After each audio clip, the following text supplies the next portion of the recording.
Good evening and welcome to Gaana shot. Gaana shot में आप सबका स्वागत है। Xi Jinping is in panic. Let me make that up front. And he's made a U-turn. And he's made a U-turn towards private industry. And that's when Japanification is setting up firmly. So today we're going to look at both these aspects. Why he's turned to the private industry and why Japanification. What is this Japanification all about? People talk of it, but rarely understood. This is Japanification. This is his U-turn to the private industry. Last week, out of the blue, he caught hold of every industry head, got them together, and spoke to them. Look at this, the two articles. Sorry. The two articles from South China Morning Post, and and many more. There were 4-5 of them in a week. Why he's turned, what's going to happen, this, that, and all. Look at this elaborate seating plan which came out. Have a look at it close. All who's who of China's industry: BYD, New Hope, Jack Ma, and of course this new star called Liang Wenfeng, DeepSeek. All those chaps. The South China Morning Post even put out the table layout and everything. But why did it turn? This is the same industry which he broke. He broke the private industry in the period between 20 to 22. The education tech sector, the fintech sector, the shares, he just broke everyone. He just took Alibaba away from Jack Ma and sent Jack Ma into wilderness.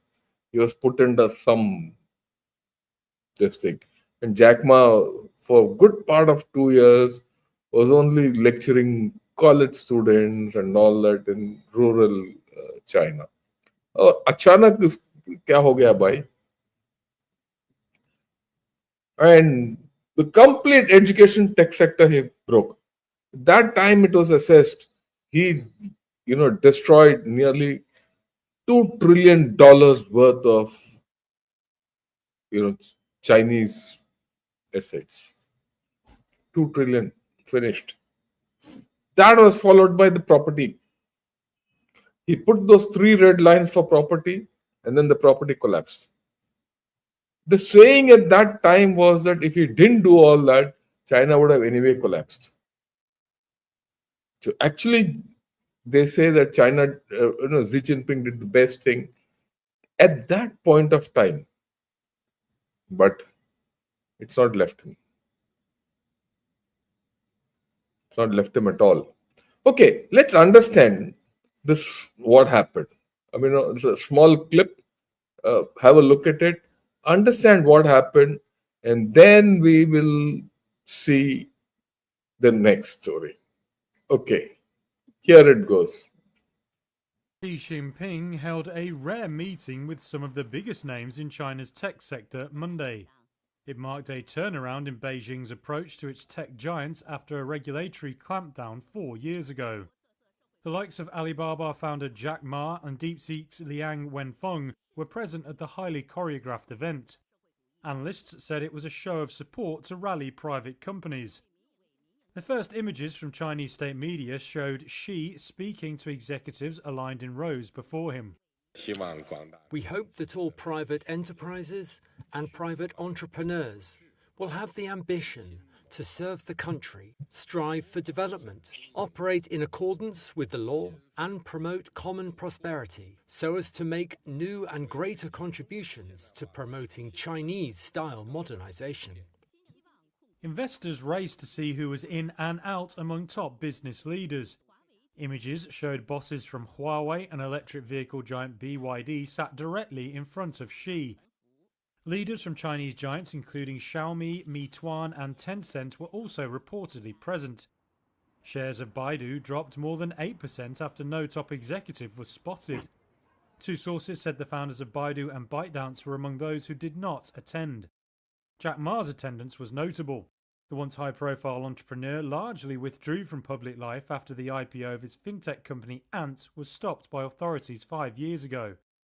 That move was triggered by a speech he gave the same year criticising China's regulatory system. Analysts said Xi's move to gather business leaders underscores the new importance of private sector innovation for China to gain ground in technology. US tariffs have recently threatened more pressure on the world's second largest economy. The country has struggled with weak domestic consumption and a debt crisis in the property sector. So that's it. Debt crisis, no consumption. The Chinese economy was just going down. DeepSeek or no DeepSeek and all that hype. He had to turn back to the private sector. And everyone said, if the private sector doesn't fire, China's sunk. So he had to turn back. But in that turn back, if you heard that video, there's something very important. They spoke of common prosperity, Chinese-style modernization. Though he's turned to private sector, they have to work under the pressure of the Chinese state and the Communist Party.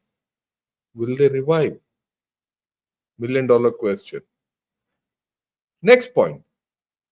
The Chinese private sector was thriving at that time in 2021, the golden period of Chinese growth, when they were growing at double digits, 12, 13, 14%, 2010, 12, 13. They were unshackled completely. They could, and Alibaba was to become the biggest enterprise on earth when the plug was pulled out.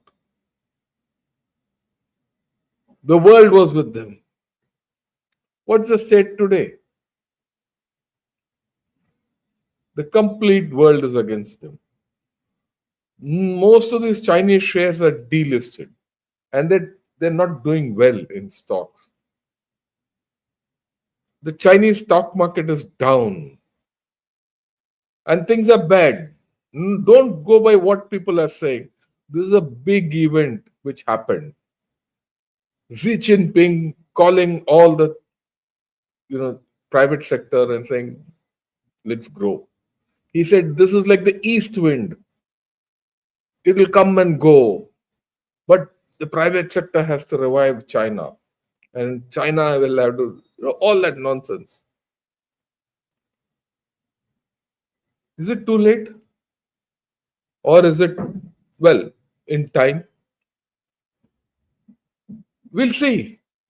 But the first indication, the stock market has not boomed. Individual shares have gone up a bit, individual shares have gone down a bit. But there's no boom in the stock market. Stimulus came, stimulus went. But all these efforts, DeepSeek, ESSeek, WoSeek, the stock market is still there. Investments are not coming in. In fact, today's this thing, investments are going out. So things are bad. And just think, and this is what Xi Jinping said during the conference. Sorry, let me put this. So that was the end of that video. This is what he said. Xi said the government's core principles and policies for the private economy, which are firmly integrated into the socialist system. So the private economy is integrated into the social system, will remain steadfast and unwavering. These policies will not change. If they don't change, unless the private sector is unshackled, how will it perform? While assuring leading entrepreneurs of persistent government support and wider market access, Xi urged them to contribute more to the country's tech innovation amid an intensifying rivalry with United States. This is straight from the article from China after the day he spoke. Common prosperity, you heard. If not, After this video, replay that. Then he also said, whatever the Central Party Committee has decided must be firmly implemented without compromise. Okay? And then Jack Ma appeared. And people feel that that is the most promising signal because he was completely against Jack Ma. If Xi Jinping could get Jack Ma and shake hands with him, though Jack Ma was kept to a corner, then you can imagine what is the state of the Chinese economy. I mean, people talk big, but yesterday I spoke to you. There are no marriages, there are no childbirths, no pensions. Everything is going down. People don't believe me. I have no problem. But the Chinese are there, they're suffering it. We'll see some other issues. But the first thing which I want to handle is the stock market. Just see the jungle in which all these buildings exist. This is not my photograph. Let me tell you, there will be Chinese who will come and troll. But my complete sources, 100% sources in this are from China. Look at it. This is the property sector. Now, the property sector still remains one of the strongest sectors in China. 30%. You can't wish away 30% of whatever 13, 14, 20, $50 trillion economy. That is not reviving. And as per some, history's wildest property boom is now history. Khatam, wo bhi history ho gaya. Anyone who knows economy will say China's housing crisis lies at the heart of the current economic downturn. Real estate prices have collapsed. Companies responsible for 40% of China's home fault are in default. Now the companies are being disaggregated. Like they're being, like it happened to Evergrande. Break it up and sell it off. It's entered its 5th year and there is no sign of abating. You'll hear some articles coming, they're reviving, some sales has happened and all. But at the core of it, this is the problem. The middle class feel the squeeze because China, the people have invested in the property. We know all this. I'm reminding you all of this. That has not changed. So how will China become rich overnight? Household debt, what the common Chinese own, right? It is at a high of 145% of disposable per capita income. 23. It would have gone up only. Residential delinquency of mortgages is increasing. What is that? People not able to pay back loans. Homeowners are selling at discounted rates. And now China is considering a proposal where it relaxes its hukou residence restrictions. What is it? That if I am from Chennai, I can't buy a flat in Delhi. I can only buy a flat in Chennai. They're trying to take it off. That's for crowd, population control, migration control, and all that, which Mao put it. And that system has stayed. It has got plus minuses for China, but it allows China to exercise control over population. Hukou system. They want to relax it so that property can get sold. Bad shape. Reduce middle class incomes. So there's a consumption dip. Net income from property, which is the big chunk for the middle class, rent, interest, and dividends. And these are crucial components for households. They have gone down. Rent in 50 Chinese cities decreased 3.3% year on year. Rent, just the rent. Beijing, it's about 5.5%. Normally, the increment in any city in India is about 6%, 5-6% rent increase. So there are a lot of heavy debts, insolvency cases, and all the large developers are in problem. Property sales in 24 reduced by 12.9%, and 400 million square meters of newly completed flats are unsold as of May 24. This could have only increased, not decreased. See the worst slump on record. This is for newly built homes, existing homes, all are in decline. See the declining phases. That's the gray vertical blocks are the declining phases. They had a problem in 2015 when they had a stock slump, but they could recover out of it. But now that broad decline period is not coming back. These are facts of Chinese. And where is it? This is from the National Bureau of Statistics from China. This graph. In 2025, they expected 10% property sales drop because in 24, 13% dropped. 13% decline was there in 24. This year, it will be 10%. And this contraction is expected to last till 2030. That's why I keep saying 2030 to 35 is when China, because by the time this property construction and all this, they can start recovering, the population would have gone down. Thank you. Property falling, consumption, no consumption, correlation.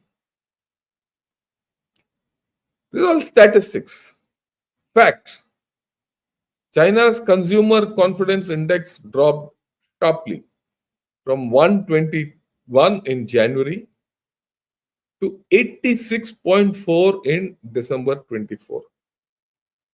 22, it was high, 123, and 24 last year, 2 months back, dropped down to 86.4. Anything below 100 is weak.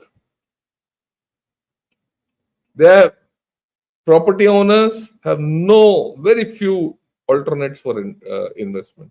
They can invest in stocks, but I showed you earlier, the stocks are flat. I'll show you later also. Today, as part of Japanification. Domestic stock market is in a period of long underperformance. And the rebound due to stimulus is not much. Urbanization has reached 2/3. 2/3 of China is urbanized. In fact, Xi Jinping has passed a law that people from urban areas can't buy land in rural areas anymore. They don't want people to buy land and sit in cities. They want people to go back. And they don't want the rural areas to be depopulated anymore. If that happens, China will collapse now. They've come to that stage. Because there are no people to do agriculture. Food security is coming next. This is the property sales drop. Have a look at it. In the past 14 years, sales has been the least.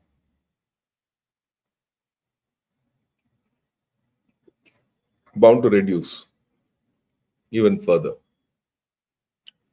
Brief revival last year fizzled out. Chinese bankers have stopped lending to real estate projects. International creditors losing patience. Debt restructuring not happening. It didn't happen for Evergrande. That's why it was taken over and broken up and sold off. There are 4-5 other companies in line. Okay, liquidation. Bank loans to Chinese builders gone down. Don't forget about 2010-11. They were just going up. That was the start of the boom. Now it's all gone. Now here comes the story. Now all this is happening. So people talk of Japanification. So what is Japanification? You have to understand what is Japanification. In the 90s, Japan went through a similar story. At that time in the 90s, if you remember, that was a time of Sharp, JVC, Sony. All these were household names. Toyota, Honda. It was as if Japan is taking over the world. I mean, many of you wouldn't have lived there, but I lived through that time. For us, holding a Sony transistor was a great thing. Okay. It was the high end of technology. And then one day it broke. It broke due to many factors. I'll not go into it. I've already done a thing on Japanification. But it broke. But this is where you have to see what I'm going to now show you. Look at this. Okay.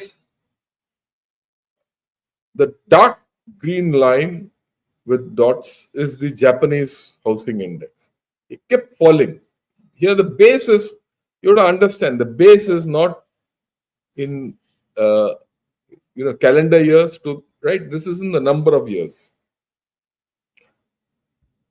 For 12 years, the index kept falling in Japan. Okay. In just about 4 years, the housing index in China has reached 80. From 100, it has come to 80. It took 12 years in Japan to reach 70. Okay. 12 years. If you look at the Hong Kong index, which is the one innermost, what happened in Japan over a 12-year period happened in Hong Kong in just 3 years. And half of it has happened in China. Okay. More than half of it has happened in China already in 4 years. So it's going to be worse. Okay. As we go along. Look at the future path of the Chinese housing crisis. That one in red shows the Chinese housing crisis. Here in this slide, you see the Ireland housing index and the Spanish housing index and the Japanese housing index. It appears that China is following the Ireland model, or sorry, the Spanish model. If it follows the Spanish model, it will last another 10 years. It's now only 4 years into it. The Spanish model virtually never recovered. If it follows the Japanese model, it's even worse. So you can imagine what's happening in China. And these things don't run away. You can't wish them away. Xi Jinping, just because of bombed the propaganda of the Communist Party and this and that and some paid news coming, you can't wish away the fundamentals. That's why I'm showing you all this slowly. Yeah. In USA, property prices recovered after 15 years. Japan, Spain, and Ireland never recovered. China's housing crisis is only in its early stages.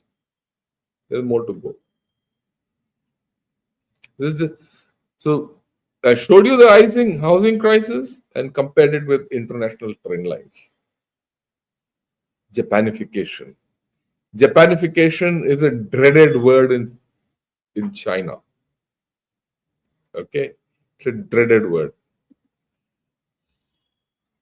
Same thing which I showed earlier. Unsold inventory of 13 trillion, 1 year's GDP. Estimated sales in 2025 is 1.3 trillion only. It used to be much more. It used to be something like 3-4 trillion in a year. The value of unsold housing stock inventory in the US at the peak of the subprime crisis in 2007-8 was 1 trillion, or 7% of the US GDP at that time. China's backlog is more than 10 times larger. It's equivalent to 70% of the current GDP. Can't think of it. That's why the unsold inventory, backlog, it all 70%. I mean, this 13% is based on the fact that today, assuming that China's GDP is 19 trillion. That's why 70%. Look at the growth rates. Very, very interesting. Okay. I'll show it closer. See the one official Beijing growth rate. This is the estimates of Chinese GDP growth rates. There are three estimates. Left one, 22-23, as officially given by China, is 3% and 5.2%. What does the Rhodium Group? Rhodium Group follows Chinese thing very closely. It says in 22, it was minus 0.6%.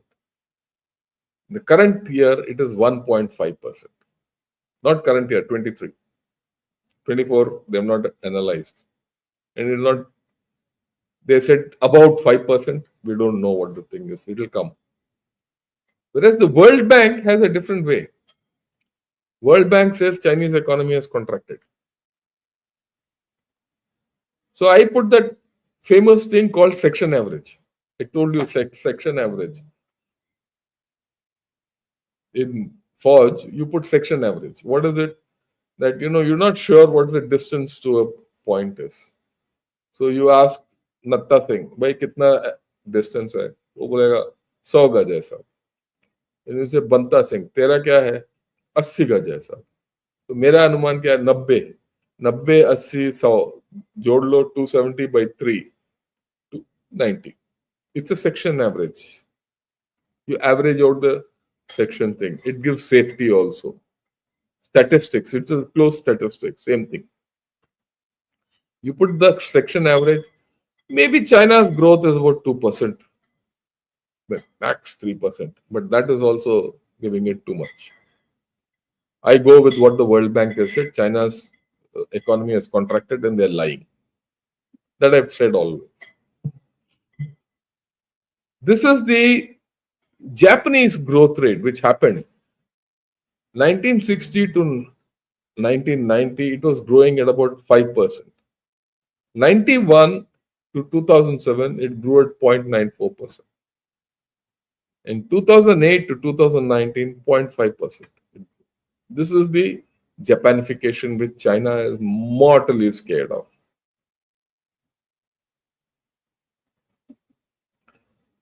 See the stock market. See the right end. From 2021, the Chinese stocks have steadily gone down. They've steadily gone down. They took a sharp upturn 3 months, 4 months back when the stimulus was given. But after that, it has steadily gone down. Don't believe me? Go see this, Shanghai stock index. You'll see it. The same thing. The last end will come. This is a thing from there only after all. In fact, the source is theirs. You can see it closely.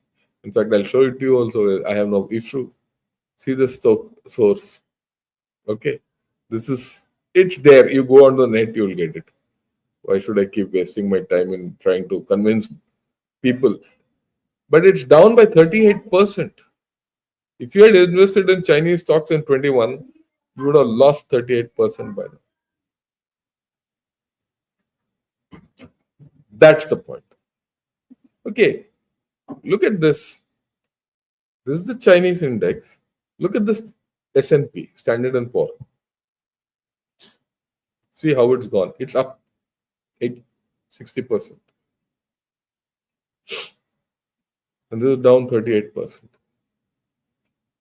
They're diverging. And then you say China is a rich country. My left foot.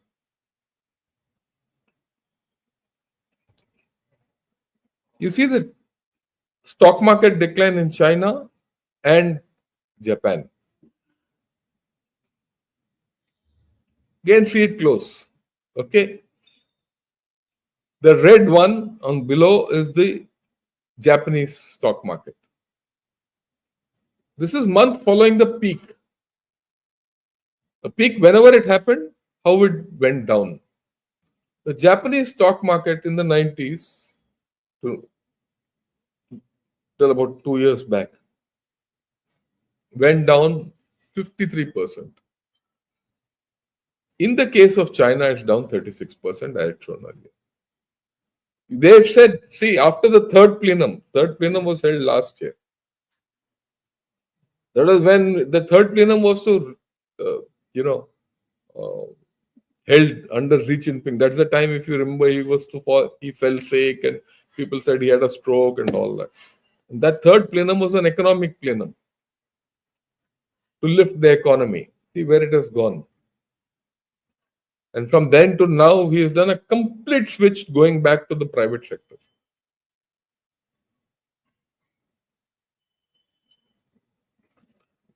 Right? Okay. What is the future path of the CSI 300? The green one is the CSI 300. That is the composite Shanghai index. The bottom one is the Japanese. It's still not gone through. The Japanese data set is over a larger period, right from 90s to now. You transpose this on that and you see that there's more pain for China coming ahead. Unless it does a reversal. And will it do a reversal? With tariffs, Trump है ना, कुछ ना कुछ करेगा वो. You see what's happening in Ukraine war. And China has angered everyone. Incidentally, I'll do this later. China has taken its ships and fired off the Australian coast in a bout of gunboat diplomacy. That's an interesting thing. I'll talk about it, maybe over the weekend or something like that, or with someone. But the fact is, it has angered everyone. Everyone is worried. They'll trade with China. China will have a surplus, everything. But not like before.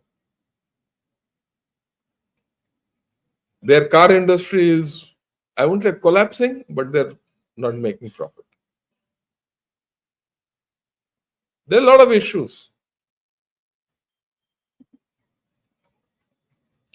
You see the growth of debt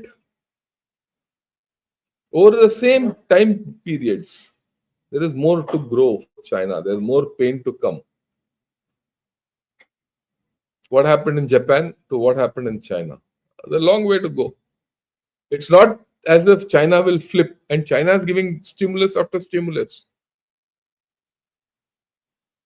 Even this private sector is a lot of stimulus in that. I mean, these are all hard data. You go to Forbes. Forbes has done this analysis. I got all this data from Forbes. And they've all quoted Chinese sources. Japanese sources are international sources. See the debt. See the debt index going up. See how far ahead China's debt is in terms of growth. China is more indebted than Japan was at any point of time.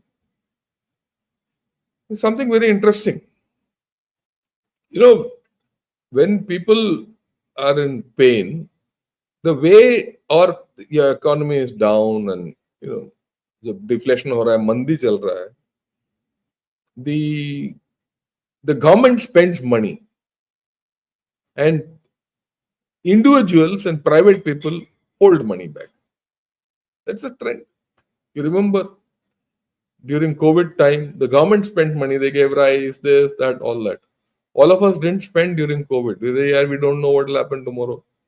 So let's hold our money in bank. Yeah, wo. That's how it is. That's what it says. Public sector debt expands in a crisis as a result of fiscal stimulus and relief programs. Isn't it? Private sector sees an opposite trend as compared as companies retrench and pay down debts to defend and rebuild their balance sheets. That's the logic. But the opposite is happening in China. The blue line is Chinese. And you see the Japanification and the Japanification of China. See the broad Japanification, what happened in Japan, and see that in China, what's happening. The private sector debt has gone up. The average individual is in debt. Whereas in Japan, when the crisis hit them, the private sector brought down their debt. And here, stimulus is being given in the form of debt.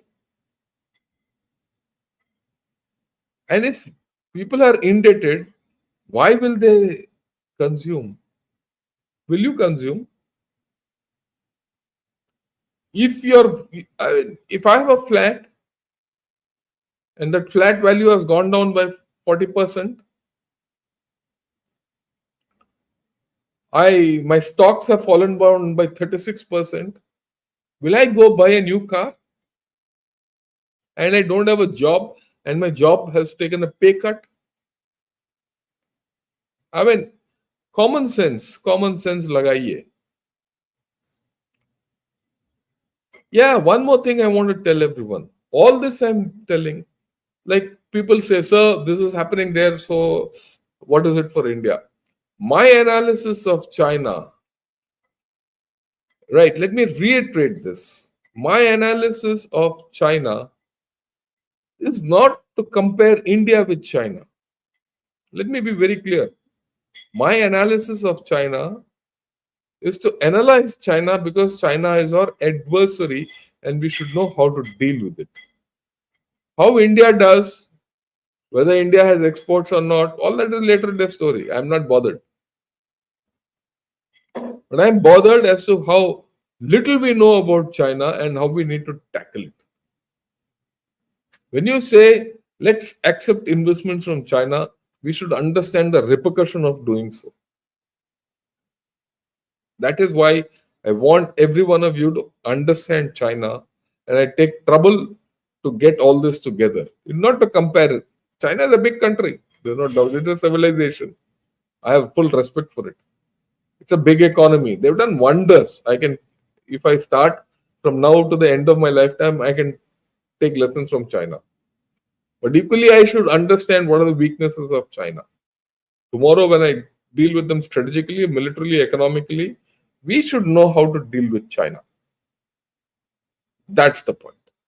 Okay, let's get back to the presentation proper. The Chinese commercial banks, they have a huge problem. Loan growth, I showed you, it has stalled. Stimulus has not been able to spur consumer credit demand. So what do the banks do with their cash? They'll buy government bonds. This is an interesting thing. So let's turn to bonds. This is the 10-year bond yields. A lot of people are buying bond. The bond yield is going down. Don't ask me to explain bond yields. I don't know much. But this is a fact. After the third plenum, again it has gone down. Third plenum was in August last year.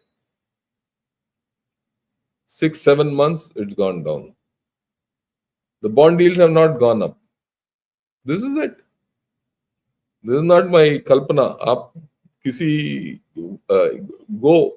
All Chinese guys who are going to troll me, have a look at it. Right? Compare it with Japan.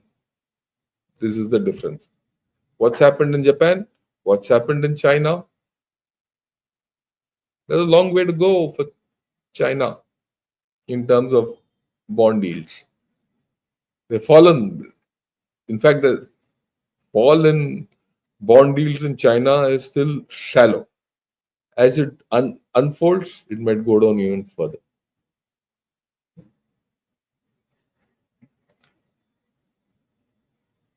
This is the deflationary trend in prices. There is a deflationary trend in China. You have to accept it. I mean, there's nothing to accept. You have no choice but to know, because it is. Recent prices in China have also gone down. Just today, I think I was reading some article. Zero. CPI is static. Consumer Price Index. Not moving up.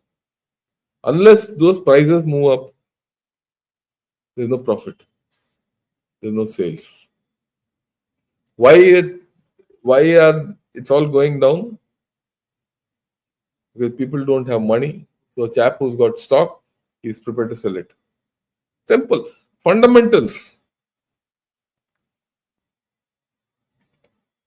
Youth unemployment. Just going up and up and up and up. See where Japan was. In a corresponding time period, I'm not talking of 90s and all that. In a corresponding time period of years, see where China is. How high is China? There's a problem in China which we need to understand well, and then we'll deal with it. Now, this will have very serious political repercussions. It will have social repercussions, youth unemployment. If I am not married, or my son is not married, he doesn't have a job, you're not going to start a family. You're not going to get married. And then there's this classic case of decline in fertility, which I explained yesterday. I'll come touch it. Now, as there are fewer people, younger workers, more retirees. Who will support them? It impacts productivity and overall economy. I explained this. See, the last point is important in this. It undermines the social contract between the Chinese Communist Party and the people. You give me liberty, I'll give you happiness. That happiness is going. We know that. I'm just giving you another clipping. Largest absolute population losses happening in China. People don't understand. Oh, ये robot से काम चलाएंगे यार. देखो, a nation is made of people. It's not made of robots. आप कल के दिन एक कुत्ता रखोगे घर में या आप रोबोट रखोगे?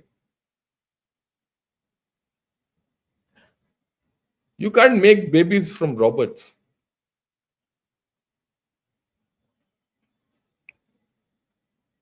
This is their marriage. I showed this yesterday. It's just taken an all-time hit in 40 years. It's something like their graph which is going down. And this is their population. Now let's see this. We know that. That's a recap. This is the correlation between what's happened in Japan and what's happening in China.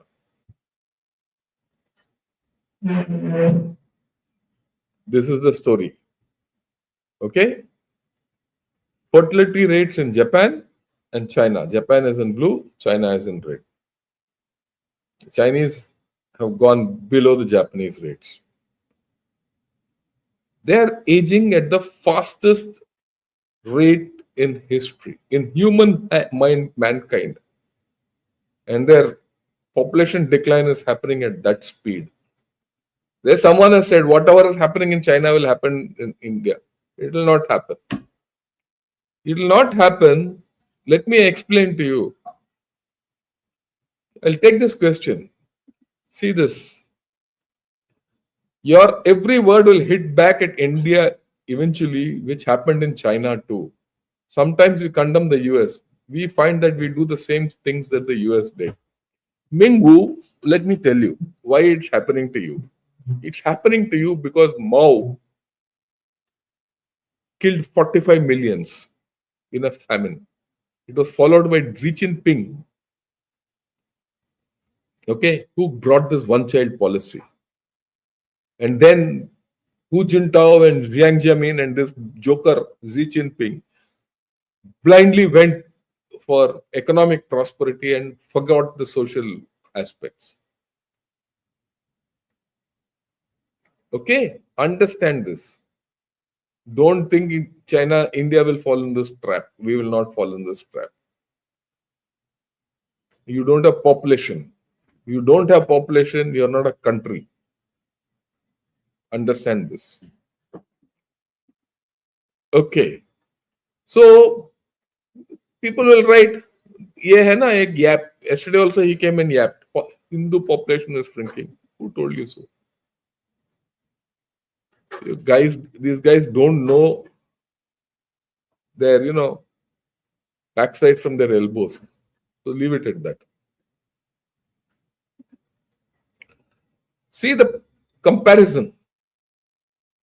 Population age structure in China and Japan. This is what it is. It looks identical, isn't it? Can you make out which is Chinese and which is Japanese in this? Have a look at it closely if you want. This is it.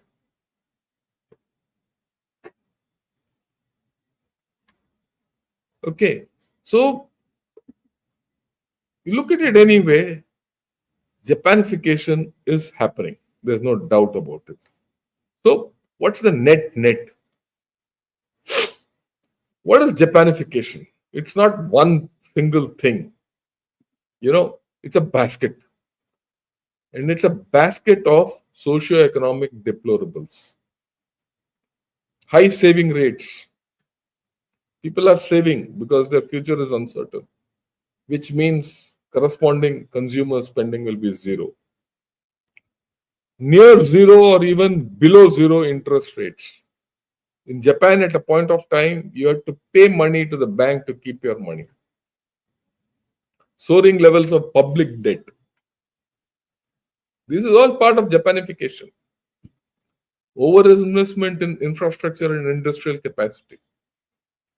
Rising unemployment. Demographic decline. Declining asset prices. Okay, with stagnant equity markets and a collapse of real estate values. All this has happened in Japan. Proliferation of zombie companies burdened by debt, drawing off resources into unproductive investments. Overall, a balance sheet recession. And this is irreversible in China for the simple reason population in China is decreasing, and is irreversible. Unlike Japan, where they have, and as long as this communist Raj continues, nothing will happen. One of the things which Japan could do was go back to their private companies, and the private companies came up. That is what Xi Jinping tried day before yesterday. But after Japan did that, then it still took them 15-20 years to recover. Not for these fellows. So they have a major problem. I do hope you like this video. If you like this video, press the like button. If you're not subscribed to Ganashot, please do subscribe. And if you're not a member of Ganashot, become a member. Right? And let me take some questions now.